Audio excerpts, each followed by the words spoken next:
Hello there, we're looking at Lower 6 Further Maths A-Level Pure Core 1 past paper, June 2011, and it's question 9.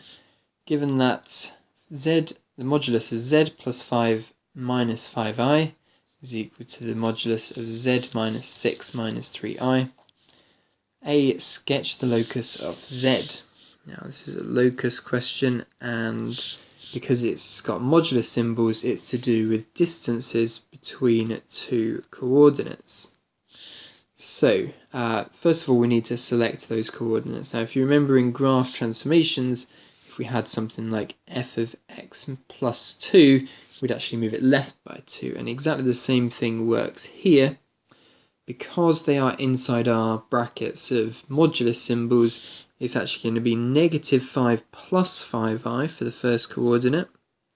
Let's plot that one on and write it down. Minus 5 plus 5i. And the second coordinate is going to be at 6 plus 3i. So roughly there. 6 plus 3i. Perfect. Now, it's going to be the line of points where the distance between these two coordinates is equal. It's effectively a perpendicular bisector line between these two coordinates. So, the coordinate that's slap bang in the middle, and then draw yourself a line that's going to be roughly a right angle, just like that. So this here is the locus of points of z. This here is the locus. So part B, it looks for us to find the Cartesian equation of this locus.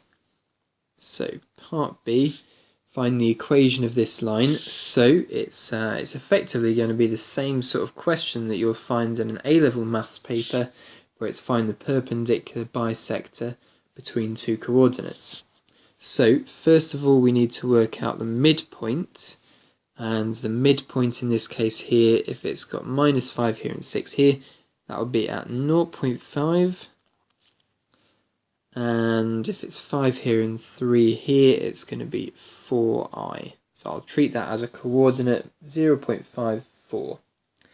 Next, I want the gradient of this line. So it's going to be the perpendicular gradient of this line. So gradient of our dotted line is going to equal the change in y, which is minus 2. If I'm going from the left-hand coordinate to the right-hand coordinate, and change in x, which is going to be add on 11. So the gradient of the loci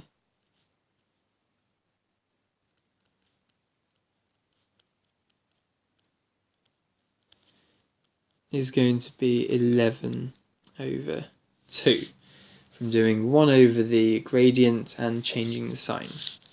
So it's going to look like y equals 11 over 2x plus c. And do we know a coordinate this line goes through? Yeah, that midpoint line, point. So x is going to be 0.5 and y is going to be 4. So it's going to be 4 equals 11 over 4, add c. 4 is going to be 16 over 4, so take that away, it's going to be 5 over 4c. So therefore the equation of the line is 11 over 2x, add 5 over 4. So that's the equation of this line. The next question looks for the least possible value of the modulus of x. So that's the distance from the point 0. So this is going to be a very small value. The smallest value for any point on this line where it has a distance from x is going to be this tiny little coordinate here that I'm pointing to with my arrow, we need to find that coordinate where the distance from 0, 0 is as small as possible. So the way I'm going to do this is I'm going to work out the equation of this line, set it equal to the equation of this line, and find out where those 2 points intersect. I'm going to do this on another page, but I'll briefly describe this gradient here. If it's as small as possible, is going to be at a right angle to this line here, as it were. That's how we define a point of shortest distance. So the gradient of this line is going to be the minus 1 over the gradient of this line, and we've already found that from before. That's minus 2 over 11.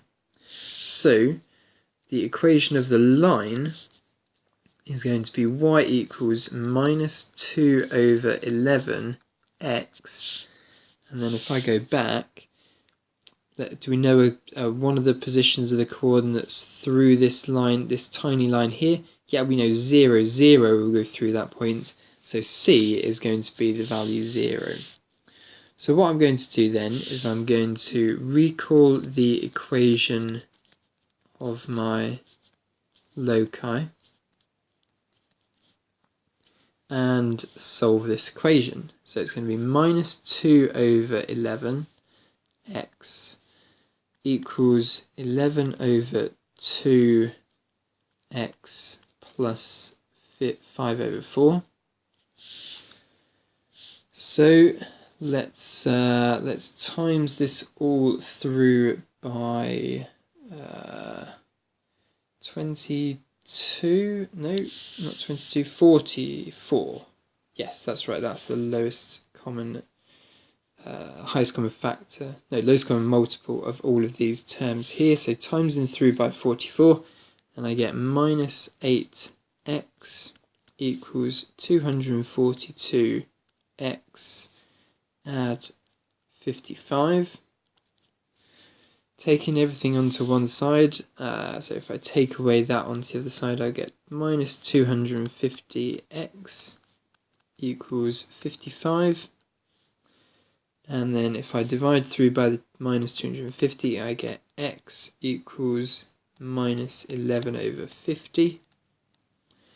And then all that's left for me to now find is the y value. So y equals minus 2 over 11 times minus 11 over 50, which 11's will cancel, 2 over 50 is 1 over 25, the negatives cancel, so my coordinate, the least possible value of modulus of z, will have a coordinate of minus 11 over 50, 1 over 25. However, what's left for us to find now is the smallest value for the modulus of z.